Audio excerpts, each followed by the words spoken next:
Kemudian ketujuh, tidak menyibukkan diri dalam sesuatu yang kurang bermanfaat. Sudah dibahas, ini selalu diulang-ulang.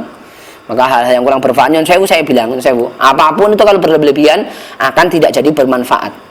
Air putih itu 1 gelas diminum bagus, 2 gelas diminum. Tapi kalau 1 galon diminum semuanya, itu sudah tidak bagus. Tidur, untuk niat ibadah, saya tidur malam ini supaya saya bisa bangun malam, saya tahajud, supaya pas subuh saya seger. Nanti setelah itu saya kerja jadi semangat. Tidurnya bismillahirrahmanirrahim, bismika Allahumma ayya, bismika amut, tidurnya jadi ibadah. Tapi kalau tidur terus sampai berlebihan juga tidak bagus. Termasuk bermain, yang sama ya. Ada yang misalnya seneng di HP kita misalnya, jadi pagi sampai sore sampai malam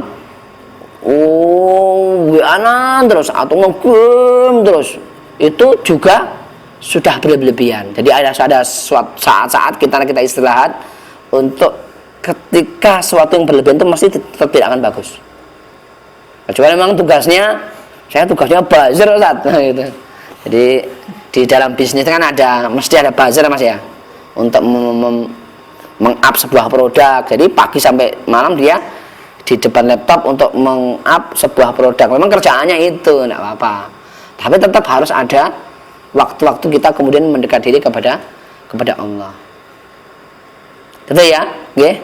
Mas, alhamdulillah ya Mas. Juara game tingkat apa, Mas?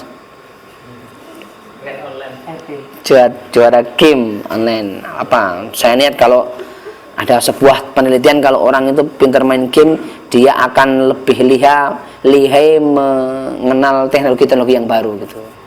Dimanfaatkan untuk itu. Wah, nanti kalau Mas Gangsan ini kan sekarang sudah lagi ujian, sebentar lagi tesisnya selesai, ujian selesai, nanti S2, semakin sibuk. Nah, nanti saya akan membantu pengeditan di Sahabat IAS.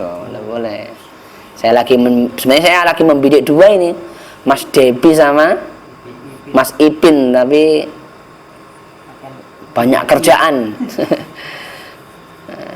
Pahalanya besar teman-teman. Jihad media itu pahalanya besar sekali. Ada suatu quotes catatan yang bagus dari Ustaz Fahru Roji, teman saya ketika di Bumi Syam itu, bahwa orang yang celaka itu adalah orang yang dia tidak sadar bahwa kita itu punya musuh. Orang yang celaka adalah orang yang di medan tempur, orang lagi bacok-bacokan, orang lagi pukul-pukulan, tusuk-tusukan, tiba-tibaan dia mengira sedang di warung kopi. Celaka, Mas.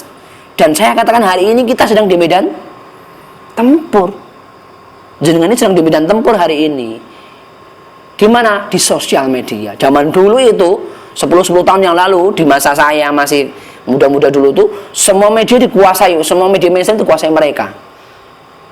TV dan sebagainya. Tapi hari ini Allah mensejajarkan kita dengan Facebook, dengan Instagram, dengan YouTube. Kita bisa quotes Anda, video Anda, jempol-jempol Anda itu bisa bertempur di situ. Dan itu dimanfaatkan, Mas. Sekedar meme-meme itu ketika dibaca orang kafir kemudian menyakitkan, berpahala itu.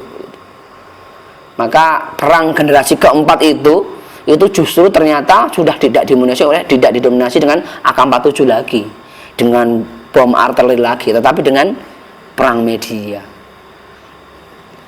Sehingga Syed Qutb mengatakan satu pelor itu hanya bisa membunuh satu orang, tapi satu tulisan, kalau hari ini satu jempol Anda, status Anda, quotes Anda, film-film yang Anda produk itu bisa masuk ke jutaan manusia dan menguasai mereka. Dan ini adalah perang generasi keempat. Apa? Perang media. Harus Anda maksimalkan. Jangan tahu yang perang di Israel itu siapa yang memegang drone yang membunuhi orang-orang pasukan Palestina itu ternyata alumni game terbaik dunia. Kemudian dia dibekali drone yang fungsinya untuk menghabisi pasukan-pasukan Palestina. Ya kayak main game kan, dan gitu.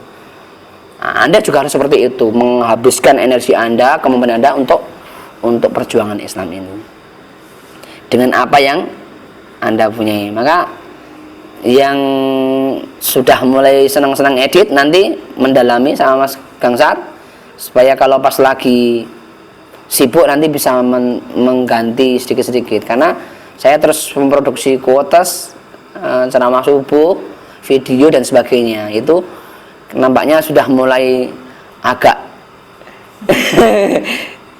kecapean Mas Gangsar ini. Video Mas Kaji kita minggu lalu juga belum naik. Video KMJK yang kemarin kita kajian malam Jumat Kliwon juga belum naik. Ini nanti mulai membidik anak-anak muda ini untuk dididik untuk mengedit supaya bisa ini gamer ini insya Allah nanti sebentar lagi bisa ngedit ini Mas Faris ini, latihan mengedit video Mas ya, Mas Ipin, Mas Debi ini, supaya kemudian kita bisa memaksimalkan tenaga kita, pikiran kita untuk berjuang ke depan gitu. Bisa jadi kalau kayak kemarin di masa pandemi ini kan kita sulit pengajian, alhamdulillah kita dimudahkan oleh Allah. Tapi teman-teman di tempat lain mau kajian sulit Mas, mau kumpul sulit, maka harus virtual. Dan ini memerlukan kemampuan di bidang itu. Jadi sesuatu yang HP kita ini bisa bermata dua, bisa menjadi musibah, bisa menjadi nikmah. Kita buat ini menjadi nikmat, begitu ya. Ada pernyataan dari orang yang bukan Islam, Albert Einstein. Dia mengatakan bahwa ketika kemudian ada teknologi baru dan Anda tidak menyelami dan mengenali dan memanfaatkan teknologi baru itu, pasti Anda akan musnah gitu ya. Karena ada orang itu, aku tidak suka main HP, aku suka Facebookan, aku suka IG-an, aku suka YouTubean, pokoknya suka mengenal teknologi. Mati Mas, nanti akan dilindas oleh waktu. Nah sekarang bayar listrik online, bayar pulsa online, besok beli tiket pesawat online, bis online, semuanya akan online. Nanti ini harus dihadapi, kita harus mengikuti, dan ini realita yang harus kita hadapi, menghadapi zaman.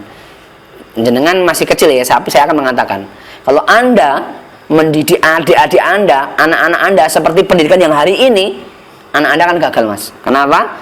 Karena mereka akan menghadapi masa dan zaman yang bukan zaman Anda, gitu ya. Ya harus dipersiapkan.